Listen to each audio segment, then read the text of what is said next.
আপনাদের ক্যাপ্টেন হাসনাত আব্দুল্লাহ বলে গেলেন, এই যে মাফিয়া বসুন্ধরা গ্রুপ বাংলাদেশের মিডিয়া, রাজনীতি, অর্থনীতি সবকিছুকে নিয়ন্ত্রণ করেছে, জনগণকে জিম্মি করেছে, মানুষের টাকা লুট করেছে, ব্যাংকগুলোকে লুট করেছে। সেই বসুন্ধরা গ্রুপের আমরা বিচার চাই। এই বসুন্ধরা আসালাম, এই দুর্নীতিবাজ লুটেরা ব্যবসায়ীদের অবশ্যই বিচারের আওতায় আনতে হবে।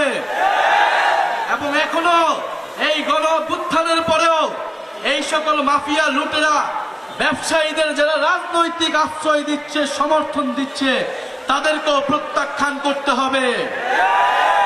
রাজনৈতিক সমর্থন ছাড়া এরা এখনো টিকে থাকার সুযোগ পেত না।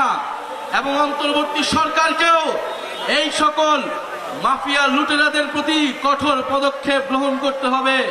যারা জনগণের টাকা লুট করেছে, যারা ব্যাংক লুট করেছে, গণ অভ্যুত্থানের পরেও তারা কিভাবে এখনো তাদের মিডিয়া কিভাবে জনগণের বিরুদ্ধে, গণ অভ্যুত্থানের বিরুদ্ধে কথা বলতে পারে।